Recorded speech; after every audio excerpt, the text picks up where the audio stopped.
All right, so the good folks over at Adobe have made a pretty big change here in Adobe Premiere 2025 that I think you should be aware of. And they've actually changed the name of what's honestly, personally, one of my favorite tools in the entire program, and that was set to frame size. It is no longer here.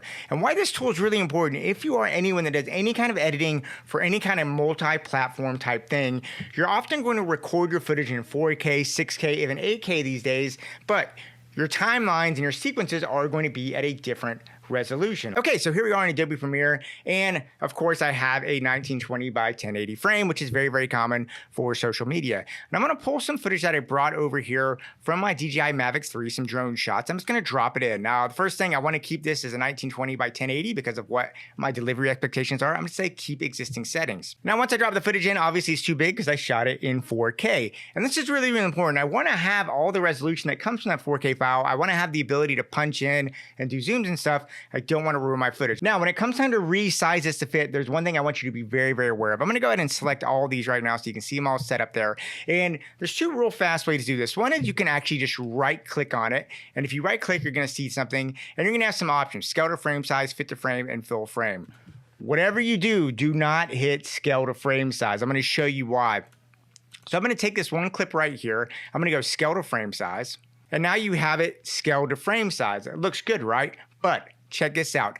If I come over to the properties window, you're going to see that my scale on this is actually 100%. Well, that means I lost all that extra resolution. So if I wanted to punch in for some reason here, I am now losing pixel information, losing that thing. I 100% don't want to do that. So I'm going to undo this totally. I'm going to show you the two options you should use. So I'm going to right click again, and I'm going to select all of my clips here because this is where you really want it. And I'm going to put either fit to frame or fill frame. And these have, basically they do the same thing, but they're slightly different, so you want to know. Now, fit to frame, if I click on this, you're going to see these black bars on the top and bottom of my frame. And the reason for this is because I shot this at a slightly wider aspect ratio than a 16:9 aspect ratio. And it gives me all of that information there, and I did it. And if you look over here, not only can you right click this, you can also get this here in the properties panel here in Adobe Premiere in the new version. And it's so important, you can see both of these are here at the top. Now, for some reason, I really need to hit that 16:9 aspect ratio and I don't want to deal with this.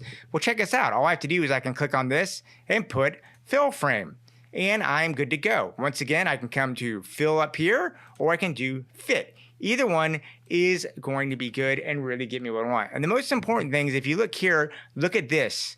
Now it's telling me my scale is only 50%.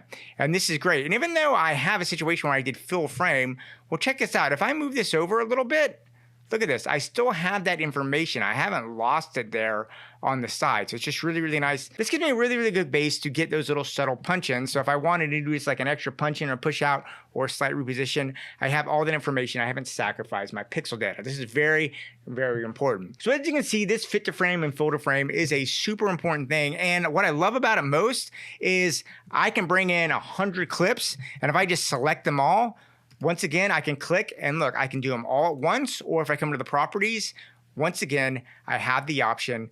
I can sit there and do it in the properties panel as well. So I can easily and quickly get every single clip I have to fit right in my project, no matter what I'm doing with the sequence dimensions or the footage. This is really, really helpful too if you have 6K footage working in 4K timelines. Anyway, guys, so as you can see, this is something that's so useful in Adobe Premiere. I was a little bit thrown off because they changed the name and I was just like, where did it go? I quickly found it, but I just want to make a video about it because I think it's something, if you're using Premiere, you should definitely bring this into your workflow, and hopefully it makes your life a little bit easier. Anyway, guys, love to hear what you have to say with this. Leave me notes and comments down below. And yeah, go out there, keep on shooting. Yeah, I'll talk to you soon.